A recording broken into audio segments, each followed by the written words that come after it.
voici un peuple est sorti d'Égypte et il couvre la surface de la terre. Viens donc, maudis-le, peut-être ainsi pourrais-je le combattre et le chasserai-je. Dieu dit à Balaam, tu n'iras point avec eux, tu ne maudiras point ce peuple, car il est béni. Balaam s'éleva le matin et dit au chef de Balak, allez dans votre pays, car l'Éternel refuse de me laisser aller avec vous. Et les princes de Moab s'élevèrent et retournèrent auprès de Balak, et dirent, Balaam a refusé de venir avec nous. Balak envoya de nouveau des chefs en plus grand nombre et plus considérés que le précédent. Ils arrivèrent auprès de Balaam et lui dirent, ainsi parle Balak, fils de Tsippor, que l'on ne t'empêche donc pas de venir vers moi, car je te rendrai beaucoup d'honneur et je ferai tout ce que tu me diras. Viens, je te prie, maudis-moi ce peuple. Balaam répondit et dit aux serviteurs de Balak, quand Balak me donnerait sa maison pleine d'argent et d'or, je ne pourrai faire aucune chose, ni petite ni grande, contre l'ordre de l'Éternel mon Dieu. Maintenant, je vous prie, restez ici cette nuit, et je saurai ce que l'Éternel me dira encore. Dieu vint à Balaam pendant la nuit et lui dit, puisque ces hommes sont venus pour t'appeler, lève-toi, va avec eux, mais tu feras ce que je te dirai. Balaam se leva le matin, sella son ânesse et partit avec le chef de Moab. Verset 22, la colère de l'Éternel s'enflamma parce qu'il était parti. Et un ange de l'Éternel se plaça sur le chemin pour lui résister. Balaam était monté sur son ânesse et ses deux serviteurs étaient avec lui. Parole du Seigneur. Amen. Merci de prendre place. Je vais faire une deuxième lecture, mais vous pouvez rester assis. C'est dans 2 Pierre, chapitre 2. 2 Pierre, chapitre 2, 15 à 16. 2 Pierre, chapitre 2, versets 15 à 16. La Bible déclare, ils ont abandonné le bon chemin et ils se sont perdus. Ils ont suivi la route de Balaam, fils de Bossor, à qui on a offert de l'argent pour faire le mal. Et Balaam s'est laissé attirer par cet argent, mais il a attendu des reproches pour sa faute. Il a entendu, des reproches pour sa faute. Une ânesse muette s'est mise à parler avec une voix humaine et elle a arrêté l'action stupide du prophète Balaam. Parole du Seigneur. Amen. Que le Seigneur nous bénisse abondamment. Amen. Salue-moi encore ton frère qui est à tes côtés. Seulement celui qui est à tes côtés. Dis-lui, tu es assis à côté d'une personne bénie. Alléluia. Gloire à Dieu. Alors, depuis le vendredi passé, nous sommes en train de parler autour de ce thème, c'est que la vie des Balaam peut nous enseigner. Est-ce que tu peux dire après moi, c'est que la vie des Balaam peut nous enseigner. Alors, le vendredi passé, nous avons commencé à introduire ce message et il y a 2 choses qui ont attiré notre attention. C'est que déjà, cette histoire nous est racontée principalement dans les livres de Nombres. Et nous avons dit, en introduisant, que les livres de Nombres, c'est reconnu que c'est des livres écrits par Moïse. Ce n'est pas n'importe qui a écrit les livres de Nombres, c'est Moïse, le grand apôtre, le grand prophète d'Israël, qui a écrit les livres de Nombres. Et nous avons dit que le nom ou le titre du livre Nombres est apparu plus tard, quand on a commencé à traduire les textes en latin et en grec. C'est comme ça qu'on a donné à ce livre le nom de Nombres. Tout simplement parce qu'au chapitre 1er et au chapitre 26e, il y a eu ce qu'on appelle les dénombrements ou les recensements. Alors, ceux qui ont traduit les livres ont intitulé ces livres-là Nombres. Mais à l'origine, les livres de Nombres ne s'appelaient pas Nombres, mais s'appelaient Bemidbar, ou tout simplement dans le désert. Dans le désert. Ceux qui étudient les livres de Nombres comprendront que le livre de Nombres, au fait, c'est la suite chronologique du livre d'Exode. C'est-à-dire ce sont des événements qui se sont passés durant la marche des enfants d'Israël, mais particulièrement dans le désert. Et l'auteur de ce livre, s'il a un but qu'il a voulu atteindre en écrivant ces livres, c'est déjà d'essayer de nous expliquer pourquoi est-ce que les enfants d'Israël, en quittant le mont Sinaï, ils ne sont pas arrivés directement à la terre promise. Quelles sont les choses qui ont fait que ça puisse tarder? Et nous voyons, en étudiant ces livres, beaucoup des événements qui se sont passés. Dans ces livres, quand tu étudies les livres de Nombre, tu vois aussi comment est-ce que Dieu exige à son peuple d'avoir la foi en lui. Yaya, tu ne peux pas marcher avec Dieu si tu n'as pas foi en Dieu. Amen. Et deuxièmement, dans ces livres, nous voyons aussi que l'auteur nous présente un Dieu exigeant. Dieu exige la foi, mais Dieu exige aussi que son peuple puisse avoir un certain comportement. Donc nous voyons comment est-ce que Dieu punit aussi son peuple quand il n'obéit pas à ses recommandations. Mais dans ces livres, nous voyons aussi la fidélité de Dieu. Parce que ce que Dieu promet, il finit par le réaliser. Amen. Le livre de Nombre est un livre vraiment très instructif quand tu es en train de l'étudier. Et justement, dans ce livre de Nombre, au chapitre 22, c'est là où nous retrouvons l'histoire de Balaam, que nous avons commencé à étudier le vendredi passé. Et en étudiant ce texte, je ne pourrais pas revenir sur tout, mais l'une des choses que nous avons dites en parlant de Balaam, c'est que Dieu ne parle pas seulement à ceux que toi tu crois que Dieu doit parler par eux.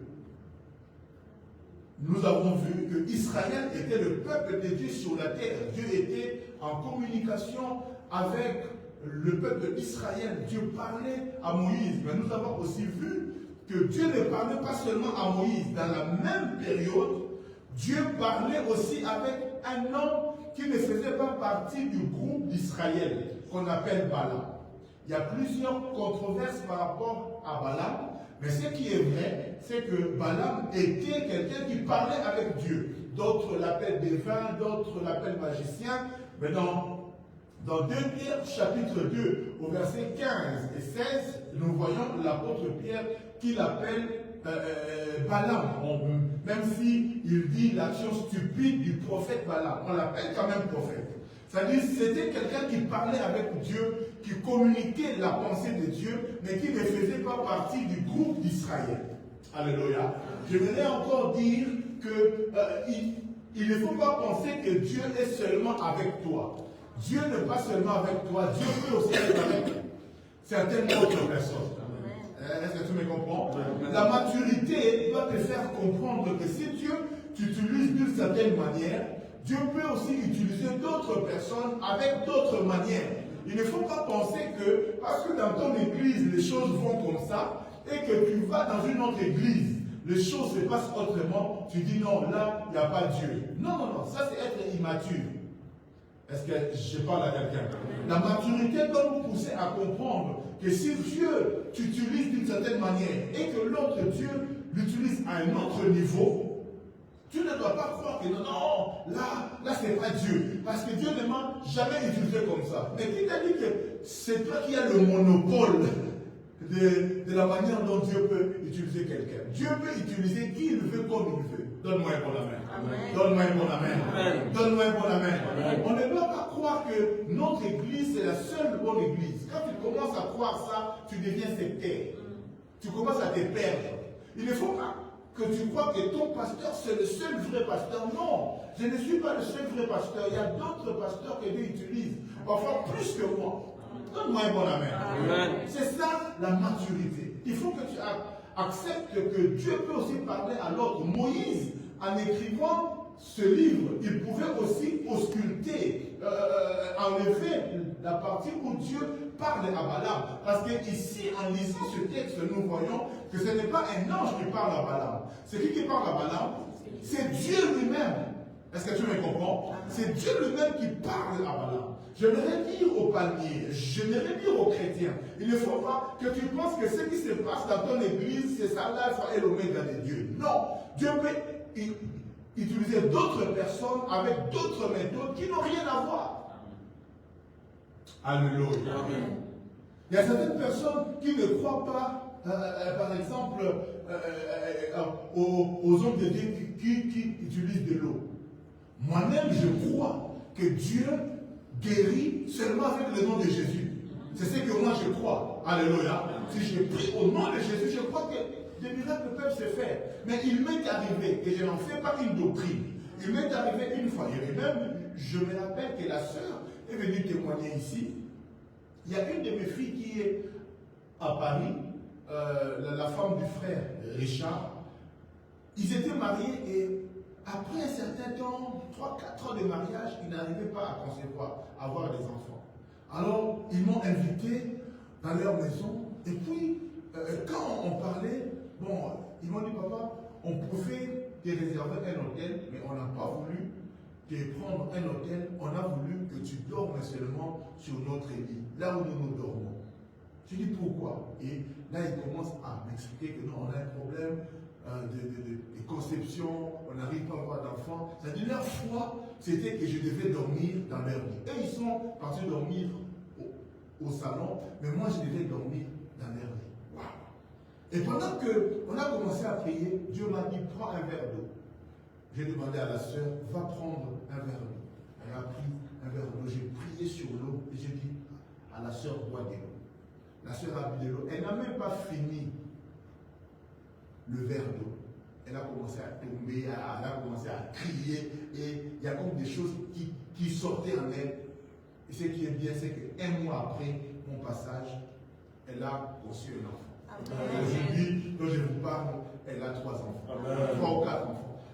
Je ne me rappelle même pas. Est-ce que c'est pour dire que toutes les femmes qui ont des problèmes de grossesse doivent boire de l'eau? Non. Alléluia. Mais c'est que Dieu m'a utilisé en ce moment-là avec ce riz malade et j'ai fait ce que Dieu a voulu que je fasse. Mais seulement que je dis, ah non, tous ceux qui prient avec l'eau, sont des... Non, Yaya. Si Dieu n'est pas utilisé à un certain niveau, ne donnons pas tout au diable. Oh oh. Je disais, ne donnons pas tout au diable. Ce que Dieu t'a dit, c'est pour toi. Dieu peut dire autre chose à une autre personne. Du reste, personne n'a le monopole de la connaissance de la parole de Dieu. Donne-moi un bon amen. Dieu parlait à Moïse, Dieu était avec le peuple d'Israël, mais la Bible nous dit qu'à la même période, Dieu parlait à une autre personne, dans un autre coin, à un type qui ne faisait pas partie de la communauté d'Israël, Balaam. Il écoutait Dieu. Il parlait de la part de Dieu, mais il ne faisait pas partie de la communauté d'Israël. Vous savez, parfois nous pensons que Dieu est seulement avec nous. Dieu est seulement dans notre église. Et si moi, comme pasteur, je commence à vous dire que Dieu est seulement ici, je vous trompe. Parce que Dieu peut être même... Dieu peut viser quelqu'un même à l'église catholique. Alléluia. Ne limite pas Dieu. Dieu est Dieu. Alléluia. Amen. Alléluia. Amen. Dieu est Dieu. Oh non, ceux qui seront sauvés comme certains de nos frères qui disent que ceux qui seront sauvés, c'est seulement ceux qui croient au message. Non. Oh. C'est quand même humble. Alléluia. Ce n'est pas seulement ceux qui croient au message qui seront sauvés. La Bible dit ceci. À tous ceux qui croient. Alléluia. Donc la Bible dit précisément, c'est en croyant du cœur et en confessant de la bouche qu'on parvient au salut. Celui qui croit en Jésus et qui le confesse, c'est ça la condition du salut. Après, on peut parler sur les récompenses, tout ça, mais quand il s'agit du salut, il faut seulement croire et le confesser. Et si quelqu'un est à l'église catholique, il croit en Jésus et il confesse, qui es-tu pour dire qu'il ne sera pas sauvé? Oh oh. Je vous choque, hein? Vous êtes tous convaincus que les catholiques iront en enfer. Faux! Même dans l'église catholique, il y a certains qui croient vraiment en Jésus. Soyez un peu humbles. Alléluia. Balaam ne faisait pas partie des enfants d'Israël. Mais Dieu parlait à Balaam. Et même, il y a une histoire qui nous est racontée dans Nombre chapitre 11. La Bible dit dans Nombre 11, 26 à 29, deux hommes sont restés dans le camp. L'un s'appelait Eldad, l'autre Médad. Ils étaient sur la liste de 70 anciens, mais ils ne sont pas sortis pour aller à la tente. L'Esprit se reposa sur eux et ils se mettent à parler comme des prophètes au milieu du camp. Un garçon court prévenir Moïse dans le camp. Eldad et Médad parlent comme des prophètes. Josué, fils de Nun, est l'adjoint de Moïse depuis sa jeunesse. Il dit, Moïse, mon maître, dis-leur de se taire. Moïse répond, est-ce que tu es jaloux pour moi? Si seulement le Seigneur pouvait donner son esprit à tous les Israélites, si seulement ils étaient tous prophètes. Vous savez, il y a Israël, on savait que c'est Moïse qui était d'abord autorisé. C'est lui qui seul qui devait prophétiser. Mais Dieu lui-même a dit, écoutez, ta charge est grande. Je vais prendre 70 personnes, je vais prendre l'esprit qui est en toi et je vais le mettre sur eux. Comme ça, ils vont travailler avec toi. Mais seulement, il y a deux personnes qui n'étaient pas venues à l'invitation de Moïse. Ils sont restés dans les camps. Et qu'est-ce qui va se passer quand Dieu visitait les 68 qui étaient avec Moïse? Ces deux-là qui étaient restés au camp, l'esprit aussi les a touchés. Ils ont commencé à prophétiser. Et il y a un enfant qui a vu ça, il est allé vite voir Josué. Il y a des gens qui prophétisent, mais ils ne sont pas avec vous. Il y a Moïse, il y a Josué qui dit, mais comment ça se fait qu'eux peuvent prophétiser et Moïse et les autres sont ici? Il dit à Moïse, il faut les empêcher. Moïse dit, oh, tu es jaloux. Si Dieu lui-même a décidé qu'eux aussi peuvent prophétiser, laisse-les prophétiser. Alléluia. Ça, c'est la maturité. Je disais, ça, c'est la maturité. Vous savez, il y a des hommes de Dieu, j'ai vu comment est-ce que Dieu les utilise. Vous savez, moi, aujourd'hui, je ne critique pas quelqu'un bêtement. Quand quelqu'un, Dieu l'utilise à un niveau que moi, je n'ai pas encore atteint, je ne dis pas d'abord, ça c'est le diable. Qui t'a dit ça? C'est pas forcément la jalousie. Parce que je veux empêcher les autres de ne pas aller là-bas. Et je commence à dire, tous sont faux. Oh, qui t'a dit ça? Du reste, si quelqu'un veut partir, il partira. Et si quelqu'un veut partir, il partira. Vous savez, ceux qui sont ici, ce sont les hommes et les femmes que Dieu a envoyés ici. Amen. Je vais dire à quelqu'un, Dieu est partout, mais Dieu ne te visitera pas partout. Ce qui est important, c'est être là où Dieu veut que tu sois. Alléluia. Il ne faut pas aller par suivisme. Parce que Dieu est un Dieu d'ordre. Est-ce que tu me comprends? Je disais, Dieu est partout. Dans chaque église où le nom de Jésus est invoqué, Dieu est là. La Bible dit que là où 2 ou 3 sont réunis en mon nom, je suis au milieu d'eux. Alléluia. Dieu n'est pas seulement ici. Mais ce qui est vrai, c'est que Dieu ne te visitera pas partout. Dieu te visitera à l'endroit où il t'a demandé d'aller. Et c'est Dieu qui envoie les gens. Ceux qui sont ici, c'est Dieu qui vous a envoyé ici. Amen. Si ce n'est pas Dieu qui t'a envoyé ici, tu partiras. Alléluia. Parce que vous savez qu'il n'y a pas des églises parfaites. Dans chaque église, il y a des problèmes. Même nous ici, on a nos problèmes en nous que nous gérons. Amen. Et quand tu vas dans une autre église, eux aussi ont leurs problèmes. Ne pense pas que si tu fouilles là-bas ici, c'est comme un jour, il y a un frère qui est venu me voir. Non, parce que en tout cas, moi je vais venir prier si je quitte là-bas. Je dis pourquoi? Il dit non, le pasteur, il exagère. Il demande trop d'argent. Je dis ici, j'ai des marques de l'argent. Donc, si tu veux fouiller, fouille déjà. Parce que si tu fouilles là-bas, parce qu'on demande l'argent. Mais ici aussi, on va demander l'argent. Parce que l'église fonctionne avec l'argent. Donne-moi un bon argent.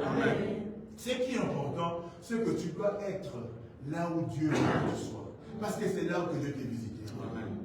Même un jour, et ça, il y a même quelqu'un qui a compris certaines choses avant nous, avant même les apôtres, avant les disciples. La Bible dit dans Luc chapitre 9, Luc chapitre 9, maman, ne sois pas pressé. Luc, chapitre 9, 49 à 50. La Bible dit, j'ai lu la version d'Arby, et Jean répondant dit, Maître, nous avons vu quelqu'un qui chassait des démons en ton nom, et nous lui avons défendu, parce qu'il n'est pas avec nous. Jésus lui dit, mais ne lui défendez pas, car c'est lui qui n'est pas contre vous et pour vous. Amen. Je vous rappelle que Jésus n'était pas encore mort. Jésus n'était pas encore ressuscité. Le Saint-Esprit n'était pas encore officiellement descendu sur la terre. Mais cet homme-là, je ne sais pas, il avait entendu Jésus où, mais il a eu la révélation du nom de Jésus. Parce que nous aurons la révélation du nom de Jésus après la résurrection. Nous aurons la révélation du nom de Jésus après que le Saint-Esprit ait habité en nous. Nous savons maintenant que Jésus a le nom qui est élevé au-dessus de tout nom, devant lesquels de tout genou fléchit. Au nom de Jésus, nous chassons les démons. Alléluia. Mais ce type-là, Jésus n'était pas encore mort. Jésus était encore sur la terre. Mais ce type-là savait déjà qu'il pouvait chasser les démons au nom de Jésus. Waouh! Mais qui lui a dit ça? Il a eu la révélation du nom de Jésus avant même Pierre. Il a eu la révélation du nom de Jésus avant même l'apôtre Matthieu.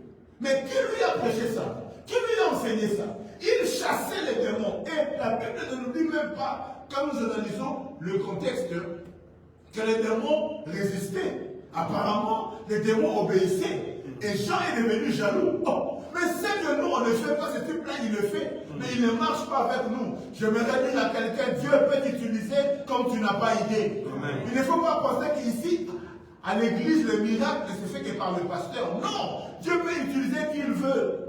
Oh, toi l'amène, amen. Amen. J'ai dit, Dieu peut utiliser qui il veut. Si tu as la conviction, Dieu te met à cœur de prier pour ta soeur, prie. Bien évidemment, tout se fait par ordre. Ce n'est pas que moi j'ai prêché, plutôt toi tu te lèves, tu commences à chasser les démons. Non. Il faut même qu'il y ait de l'ordre. Est-ce que vous me comprenez?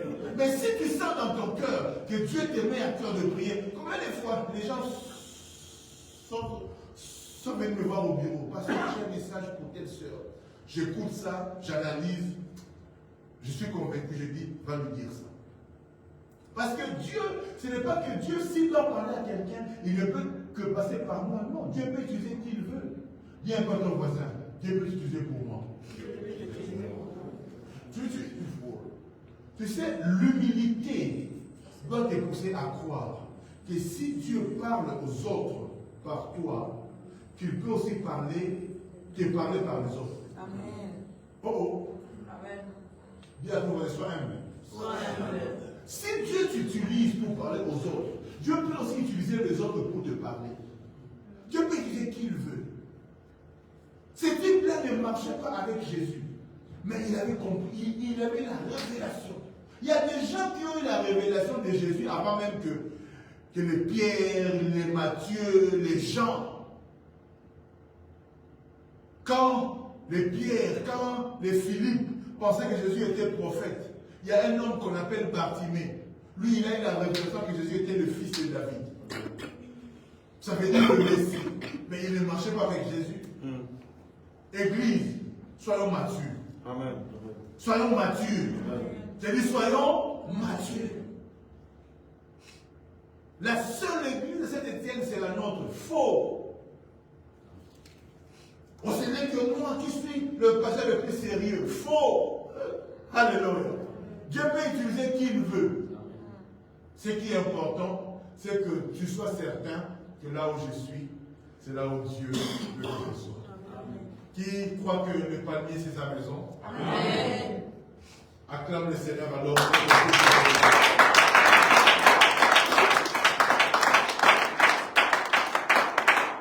Vous savez, moi je n'ai pas l'habitude de flatter les gens. De toutes les façons, si tu cherches à flatter les gens, si quelqu'un décide de partir, il partira. Et puis moi, je préfère avoir des gens qui sont convaincus que ça, c'est mon église. Vous savez, quand tu marches avec des gens comme ça, tu as moins de problèmes. Parce qu'ils ne viennent pas ici pour te faire plaisir. Mais ils viennent ici parce qu'ils savent que c'est là où Dieu m'a placé. Alléluia. Parce que, vous savez, à l'église, on a connu des vents et des tempêtes. Mais si les gens sont encore là, parce qu'ils savent que ça c'est mon église. Tout à l'heure, vers les 13h, j'ai reçu maman Cécile à la maison. Elle est venue déposer sa contribution pour les instruments et j'aimerais d'ailleurs dire à l'église que nous avons acheté tous les instruments comme prévu. Amen. Donc tous les instruments, et même on a acheté plus que ce qui était prévu. Donne-moi un bon amen. Tous ceux qui ont contribué, votre argent a servi. Amen. Et elle est venue déposer sa contribution aujourd'hui. Et quand elle est partie, ça m'a touché. J'ai dit, waouh! Vous savez, quand tu étais habitué à être à deux, que maintenant tu es seul, tu n'as plus des entrées, tu as une seule entrée. Mais tu vois, la maman prend quand même son argent. Elle dit, je contribue aux achats des instruments à l'église. Ça m'a beaucoup touché. Il faut aimer Dieu. J'ai dit, il faut aimer Dieu. Amen. Parce que le besoin est là. Les choses à faire, elle en a. Alléluia. Mais elle enlève. Elle dit, je contribue aux instruments de l'église. Amen. Alléluia. Amen. Mais vous savez comment est-ce que maman Cécile est arrivée ici à l'église? Personne ne l'a évangélisée. Elle était en train de dormir, Dieu lui montre l'adresse de l'église. Et elle lui dit, va prier là. Elle est venue ici, elle marchait ici, elle ne voyait pas l'église. Et puis, elle nous a dit, non papa, je cherche, il y a une église. Oui, c'est là. Elle dit, ok, ça va, je viendrai les dimanches prochains. Elle vient comme ça, on lui pose la question. Mais, qui t'a invité? Oh non, j'ai fait un rêve et Dieu m'a montré l'église où je devais prier. Waouh! Et vous savez que des personnes comme ça, qu'il pleuve, qu'il neige, ils sont là. Parce qu'ils savent, ces personnes-là savent, elles savent que là c'est mon église. Et une fois même, avant que son mari ne puisse mourir, on parlait avec son mari et son mari me racontait des choses, me disait, mais papa, tu sais qu'il y a des gens qui appellent ici à la maison, ils appellent maman Cécile, ils lui disent, voici des pasteurs à Cécile, voici. Parce que ma tombe à l'ailleurs. Alléluia. Alléluia. Son mari m'a dit ça. Les gens l'appellent ici pour lui dire, mais allons arrêter. Elle est toujours là. Alléluia. C'est-à-dire, vous pouvez lui dire, oh non, voici les gens. Non. Elle dit, là, c'est mon église. Donne-moi un bon amen. Il faut que tu sois là parce que tu es convaincu. Si tu es ici juste pour faire passer le temps, alors tu passeras ton temps. Mais si tu es ici parce que tu es convaincu que c'est la maison où Dieu m'a placé, c'est là où Dieu va me visiter, alors Dieu va te visiter. Amen. Donne-moi un bon amen. Amen. Qu'est-ce que la vie de Balaam nous enseigne encore? Balaam, comme nous avons vu, c'est vraiment un prophète de Dieu. Mais qu'est-ce qui a corrompu Balaam? La Bible dit que Balak voulait que Israël soit maudit. Alors il connaissait la puissance de la malédiction et la puissance de la bénédiction. Il sait que je ne peux pas attaquer Israël si ce peuple n'est pas maudit. Alors il appelle Balaam pour que Balaam vienne maudire Israël. Mais Balaam, en consultant Dieu, Dieu lui dit ne pars pas et ne maudis pas ce peuple-là. Pourquoi? Parce que ce peuple-là est béni. Et vous voyez, Balaam il sort, il dit aux gens que le roi Balak avait envoyé. Il leur dit, je ne viendrai pas parce que Dieu a refusé. Waouh! Il craignait Dieu. Hein? Dieu lui a dit, ne pars pas. Il fait quoi? Il ne part pas. Mais la Bible dit que Balak revient encore dans la charge. Cette fois-là, peut-être avant, il avait envoyé des ministres. Mais cette fois-là, il a envoyé le premier ministre, le prince, pour aller dire, écoutez, dites-lui que je vais le bénir grave. Je vais lui donner beaucoup d'argent. Et quand Balaam a entendu ça, Dieu lui avait déjà dit ne pars pas et ne maudis pas. Mais le cœur de Balaam était corrompu. Il a entendu les millions qu'on lui a promis. Il est encore venu dire, demander à Dieu. Vous savez que Dieu n'est pas un enfant qui change comme ça. Si Dieu t'a déjà dit ne fais pas ça, ne fais pas ça. Quand Balaam revient encore pour dire Dieu, Balaam a envoyé des grands hommes, il y a beaucoup d'argent. Est-ce que je peux partir? Dieu lui dit vas-y. Mais le vas-y de Dieu là, c'était pas vraiment vas-y. Hein. Parce que quand Balaam s'est levé pour partir, la Bible dit, nous avons lu ça, remets-moi ça, dans Nombre chapitre 10. Nombre chapitre 10. Au verset 22, la Bible dit la colère de Dieu s'enflamme. Oh, mais Dieu, c'est toi-même qui a dit qu'il parte, non?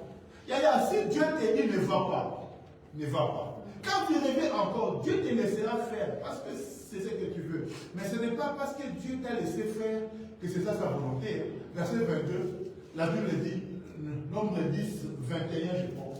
21 ou 22. La bannière du... Non, ça c'est Nombre. Non, ça c'est pas Nombre, ça. Nombre chapitre 22. Chapitre 22, le verset 22. Nombre 22, 22. La Bible dit la colère de Dieu s'enflamma. Et pourtant, Dieu venait de dire vas-y. Il y a certaines choses, si Dieu te dit ne fais pas ça, ne fais pas ça. Si tu insistes, Dieu te laissera partir. Mais tu subiras les conséquences. Donne-moi un bon amen. C'est comme un frère. Un frère. Qui sait que l'impudicité est interdite par Dieu? Tu ne peux pas sortir avec une fille avant le mariage. C'est interdit. Maintenant, il y a un frère. Il y a une fille qui est venue lui rendre visite. Il était tenté. Et puis il dit à Dieu, Seigneur, est-ce que tu me m'assures que l'impudicité c'est mauvais? Dieu ne lui a rien dit. Alléluia. Maintenant, il dit, bon Seigneur, si c'est vraiment mauvais, fais en sorte que quand on va sortir, qu'il pleuve. Comme ça, on ne va pas arriver à l'hôtel. Quand il sort comme ça, il fait très beau. Alléluia. Et puis il dit, oh Seigneur, bon, quand on va arriver à l'hôtel, fais en sorte qu'il n'y ait pas de chambre. Que tout l'hôtel soit occupé. Ils arrivent comme ça, il y a 20 chambres libres. Alléluia. Oh Seigneur, vraiment, si ce n'est pas la volonté, en montant les escaliers là, que j'ai une foulure. Il a marché jusqu'à la chambre de sang. Dieu va te laisser faire. Parce que tu sais déjà que c'est mauvais. Dieu n'est pas quelqu'un qui parle. Et puis ils sont entrés, ils sont péchés. Dieu ne va pas te dire, te redire ce qu'il t'a déjà dit. Si tu sais que c'est mauvais, c'est mauvais. Dieu t'a dit ne va pas. Madame revient. Oh, Seigneur, tu es vraiment sûr. Quand il commence à partir comme ça, la Bible dit Dieu s'enflamme de colère. Il a voulu tuer Balaam. Et c'est même son ânesse qui l'a sauvé. Et Balaam, comme je vous ai dit, c'était un prophète de Dieu. Mais à la fin, on parle de lui comme un prophète stupide. Et il est même mort bêtement. Au chapitre 23 du livre des Nombres 23-24, vous voyez comment est-ce que Balaam est mort. Il est mort comme ça. Un grand prophète de Dieu. Mais il est mort comme ça. Et même quand on parle de lui, l'apôtre Pierre parle de lui comme un prophète stupide. Et même certains commencent à l'appeler un devin. On ne croit même pas qu'il était un prophète. Pourquoi? Parce qu'il avait bien commencé, mais il a mal fini. Et qu'est-ce qui a fait que Balaam finisse mal? C'était les mauvaises dispositions de son cœur. Les mauvaises dispositions de ton cœur. Voilà pourquoi ce soir, j'aimerais attirer ton attention sur les motivations qui te poussent à servir Dieu. Yaya, servir Dieu c'est bien, mais quelles sont les motivations qu'il y a dans ton cœur? Attention à ton cœur. Attention à tes motivations. La Bible déclare, garde ton cœur plus que toute autre chose. Parce que c'est de lui, c'est de ce cœur-là qui vient les sources de la vie. Tu peux servir Dieu, c'est bien et appétit. Mais qu'est-ce qui te motive à servir Dieu? Tu peux prêcher, faire de l'eau, c'est bien. Mais qu'est-ce qui te motive à prêcher? à l'église, c'est bien. Mais qu'est-ce qui te motive à chanter, à louer? Qu'est-ce qui te motive? Dieu ne regarde pas seulement ce que tu fais. Mais Dieu regarde aussi à ce qui te motive à faire ce que tu fais. Dieu ne regarde pas seulement à ce que tu donnes. Dieu regarde aussi aux motivations qui te poussent à donner. Quand on fait des appels ici, qui veut venir donner? Si tu viens vraiment pour donner à Dieu, Dieu te bénit. Mais si tu viens parce que je dois me lever, frère, des fois sentir que là-bas, non. Alléluia. Il faut qu'il sente qu'il mange de l'argent. Oh! Mais tu ne seras pas béni. Quelles sont les motivations? Nous servons Dieu, c'est bien, c'est une bonne chose. Mais Dieu regarde aussi à qu'est-ce qui nous motive à le faire. Philippiens, chapitre 1er au verset 15e. Philippiens, chapitre 1, le verset 15. L'apôtre Paul, je vais m'arrêter au verset 17. L'apôtre Paul dit, certains annoncent le Christ avec un cœur bon. Ils le font par amour. Ils savent que je suis en prison pour défendre la bonne nouvelle.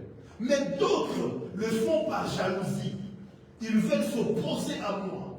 Ils annoncent le Christ pour passer le premier. Leurs raisons sont malhonnêtes. Et de cette façon, ils pensent rendre plus dure ma vie en prison. L'apôtre Paul, parlant, il dit, il y a certains qui prêchent avec un bon cœur. Il y a certains qui servent Dieu avec un bon cœur. Mais d'autres les font juste par jalousie. Vous savez que d'autres personnes sont devenues des pasteurs par jalousie.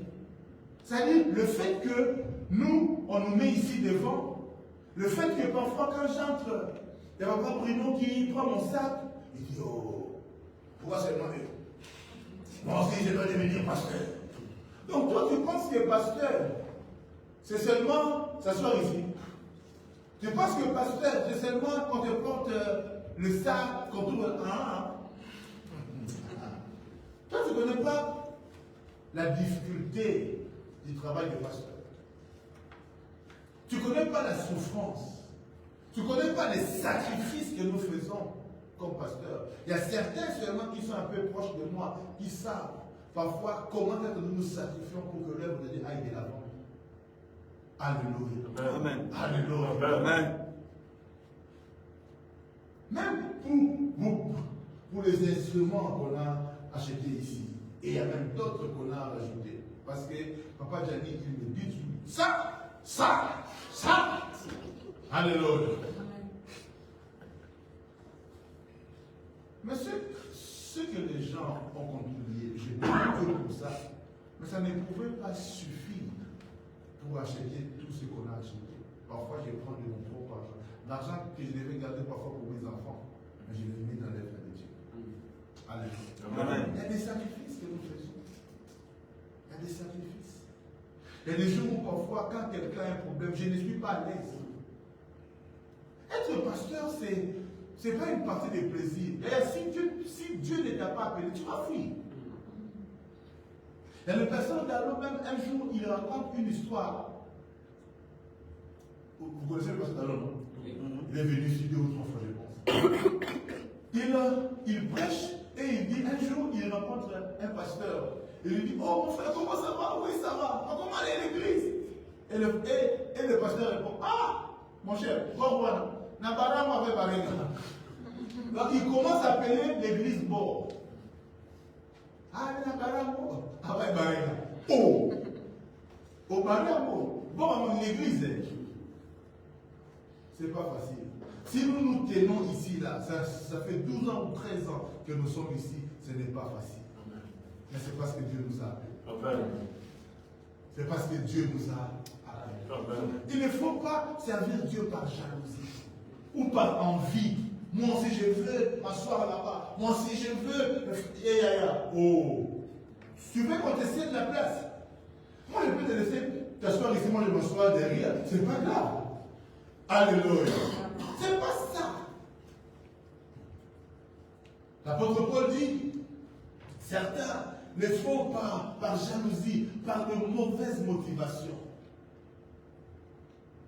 En Philippiens chapitre 2 au verset 3 à 5, l'apôtre Paul nous dit ne faites rien pour passer devant les autres. Ne faites rien juste pour passer devant les autres ou pour que les autres vous admirent. Cela ne vaut rien. Waouh! Ne faites rien par esprit de parti ou par vaine gloire. Ça c'est Louis II. Parole de vie dit ne faites rien pour passer devant les autres ou pour que l'autre vous admire. Cela ne vaut rien.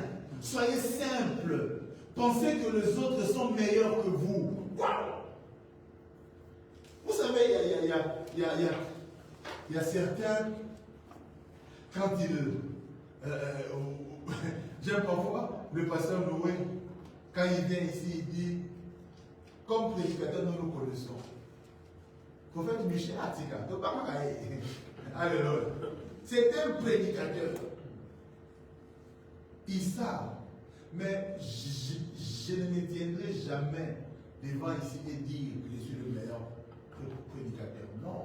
Il y a des gens qui prêchent plus que moi. Alléluia.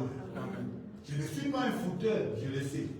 Mais je ne peux pas dire que je suis le meilleur enseignant, le meilleur prédicateur. Non. Il y a des gens, tu l'écoutes comme ça, tu n'as même plus envie de t'asseoir. Tu te mets par terre. Il y a des pasteurs qui te prêchent.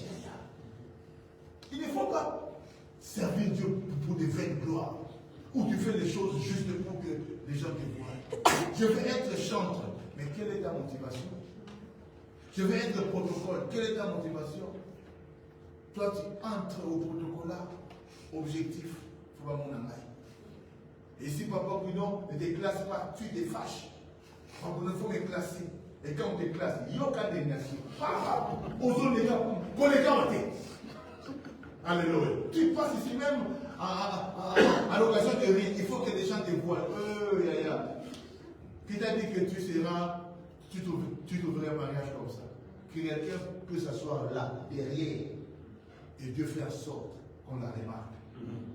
Non, mais bon, amen. Ne fais pas les choses par pour de mauvaises motivations. Non, je dois passer à la chorale. Quand on est à la chorale, on fait voir les gens. Hein. Et puis à chaque fois que toi-même louange, les mains sont en l'air.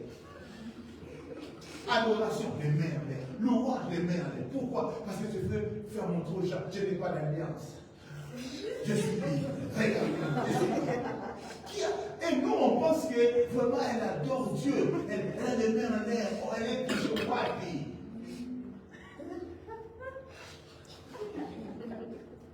Quelles sont tes motivations? Posez la question de moi, quelle est ta motivation? Quelle est ta motivation? Quelle est ta motivation? Les jours où tu ne passes pas devant, tu t'habilles normal. Les jours où tu vas passer devant, bon, mais pas donner l'argent. C'est pourquoi on va commencer à dire, si tu t'habilles bizarrement si tu ne passes pas, elle pas t'habiller. Oui. Même si c'était son tour de l'idée, si elle s'habille mal, va là. Et puis tu vois comme ça, elle connaît le loin, et tout le monde. Qu'est-ce que tu cherches? Tu veux nous embouter? Alléluia. Quelle est ta motivation? C'est vraiment, cette sœur, elle chante quoi? Elle fait la promotion des amis. Là, avant de chanter, elle fait d'abord comme ça. Là, c'est bon. Quelle est ta motivation? Pose la question, quelle est ta motivation? Dis-lui, ne sois pas banal, ne sois pas banal, ne sois pas banal, ne sois pas banal. Ne sois pas banal. Alléluia. Servons Dieu. Dieu nous bénira, mais avec de bonnes motivations. Ne serve pas Dieu pour l'argent. Balaam est mort à cause de l'argent. Balaam est mort à cause de l'amour de l'argent. Nous tous, on a besoin d'argent. Nous tous. Le pasteur Freddy me dit souvent les besoins finissent par nous rattraper. Le besoin nous rattrape. On a tous besoin d'argent. Mais il ne faut pas servir Dieu pour l'argent. Donne-moi un bon amen. Donne-moi un bon amen. Ne monnaie pas ton argent. Moi, je ne choisis pas les églises à aller prêcher à cause de ce qu'ils vont me donner. Non! Je peux prêcher là où il y a 2 personnes, comme je peux prêcher là où il y a 10 personnes. Du reste de votre pasteur, j'ai déjà prêché dans des stades. Mais si tu m'invites dans une église où il y a 5 personnes, je vais aussi prêcher. Il faut pas que tu commences à calculer. On a combien? L'offrande a 2000. Tu deviens un escroc. Parce que tu vas commencer à dire des choses pour leur faire plaisir, pour les exciter. Mais tu ne leur diras pas la vérité. Or, la parole de Dieu, parfois, il faut dire aux gens la vérité. Je me rappelle encore un jour, j'étais à Paris, chez un ami pasteur, et il avait déjà préparé un message d'encouragement, d'exhortation, un message évangélique. Et puis quand j'arrive, le pasteur me dit, prof, en tout cas, moi je te connais, ne prêche pas tes messages de repentance là, parce que ça ne doit pas envelopper. Je dis, donc tu penses que je suis venu pour que quand toi comme là, Dieu peut me bénir même en dehors de la chair. Donne-moi un bon amen. Moi, quand je prêche, ce n'est pas pour que vous me bénissiez. Parce que parfois Dieu me bénit même en dehors de la chair. Je vous ai raconté l'histoire de la sœur. Elle n'est plus même pas ici. Dieu lui parle de moi 3-4 jours. Elle est mal à l'aise. Elle m'appelle. Elle me dit non papa, je suis mal à l'aise. Elle m'envoie 1000 euros. Est-ce qu'elle m'a donné prochaine? Je ne prêche pas comme ça. Je dis ah ok. J'ai seulement gardé silence. Mais dans mon cœur, j'ai dit je vais prêcher la repentance. J'étais venu pour prêcher un message évangélique, mais je vais prêcher la repentance. Quand j'ai pris le micro, j'ai prêché sur la sanctification. J'ai prêché sur le péché. J'appelle déjà la repentance. Quand je commence à prêcher, lui-même le pasteur, il met la tête en bas. Il dit, oh, bien. Quand j'ai fini de prêcher, j'ai fait l'appel à la repentance. Les gens sont venus, on a prié pour eux. Et quand lui-même est passé, il dit, bon, en tout cas, est-ce qu'on peut passer bénir les pasteurs? Les gens sont venus me bénir grave. Et puis après, comme on était assis, les gens venaient saluer. Ah non, prophète, vraiment, merci pour ce message. On en avait besoin. Tu nous as parlé. Vraiment, Dieu nous a parlé. On est touché. Et même, il était là.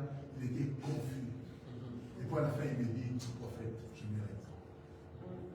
Ta venue a été un grand enseignement pour moi. Tu m'as beaucoup enseigné. Je ne mérite pas que Dieu me pardonne. Prie pour moi. J'ai prié pour lui. Et quand il m'a donné, tout ce que le peuple. Mais je n'ai pas prêché sur la prospérité. Je n'ai pas prêché sur tu seras béni. J'ai prêché la repentance, la sanctification. Si tu prêches ce que Dieu te dit de prêcher, les gens te béniront, Dieu te bénira. Donne-moi un bon amen. Est-ce que tu sais même que pour que les gens quittent leur maison, viennent à l'église, c'est pas toi. C'est Dieu qui les touche. Personne ne vient à Dieu si Dieu même ne l'a pas touché. Alléluia. Il ne faut pas croire que non, les gens viennent à cause de ton beau visage, à cause de ton beau français, à cause de parce que toi, tu fignoles bien. Non. Dieu est Dieu. Ce peuple-là, ce n'est pas mon peuple, c'est le peuple de Dieu. Dis un peu, je suis le peuple de Dieu. Je suis le peuple de Dieu. Sers Dieu avec des bonnes motivations. Quand tu chantes ici, chante avec un bon cœur. Moi, je ne prêche pas ici pour que vous. Est-ce que déjà vous me payez? Non. Mais chaque vendredi, je viens ici, chaque jour, chaque année, je viens chaque semaine. Je viens, je prêche. Et Dieu s'occupe de moi. Alléluia. Amen. Il n'y a aucun jour, mes enfants ont manqué de quoi manger. Dieu pourvoit à nos besoins. Donne-moi un bon amen. Amen. Tu ne dois pas venir ici avec de mauvaises motivations. Dieu t'a donné un talent. Utilise-le pour Dieu. Utilise-le pour servir Dieu. Si tu chantes, chante pour Dieu.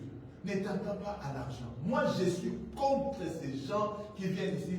Moi, quand on a commencé l'église, il y a un frère qui est venu, non, et pour que je puisse jouer à la batterie, il faut chaque dimanche qu'il vous me donne 30 euros. Je dis, quand tu viens comme ça chez moi, ça passe pas. Ça passe pas. Viens. Le jour où tu auras besoin, l'église peut te soutenir avec plus que 30 euros. Alléluia. Plus que même ça. Alléluia. Le jour où tu seras dans le besoin, l'église va te soutenir. On a vu ici les gens qui ont eu des problèmes. On a vu comment est-ce que l'église s'est mobilisée. Donne-moi un bon amen. Amen. Maintenant, si toi tu prends tes 30 euros, le jour où tu as un problème, mais pousse-moi les 30 euros là, ne viens plus nous demander.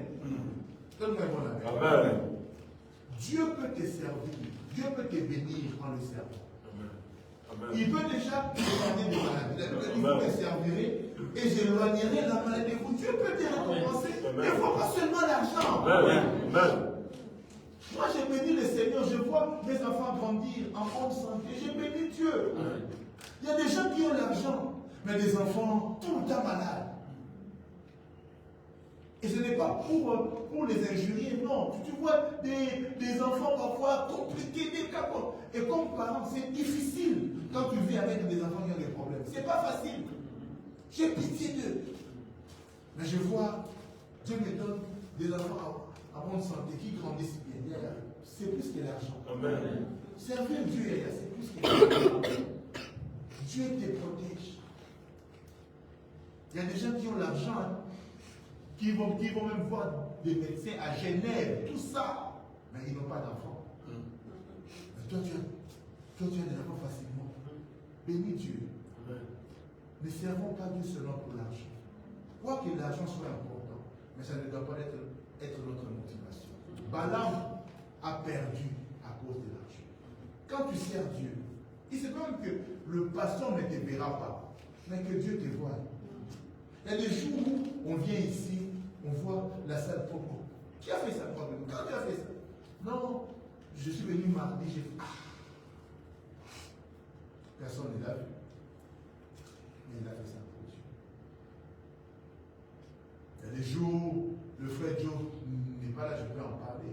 Il vient lui-même comme ça, il commence à décorer la salle. Waouh! Et il n'a même pas demandé un centime. Il fait ça pour Dieu. Ne fais pas des choses. Laisse-nous parler. Laisse-nous témoigner. Oh! Laisse-nous témoigner. Surtout quand tu as fait et que le pasteur n'a pas cité ton nom. Alors, ouais, église. Dans l'église, là, on fait, mais on ne dit rien sur nous. Oh. Donc, toi, tu as fait pour qu'on dise sur toi. Si tu fais, on verra. Et ce qui est important, c'est que Dieu voit. Dis à ton voisin, ne sois pas malade. Ne sois pas malade. Que mon Dieu te bénisse.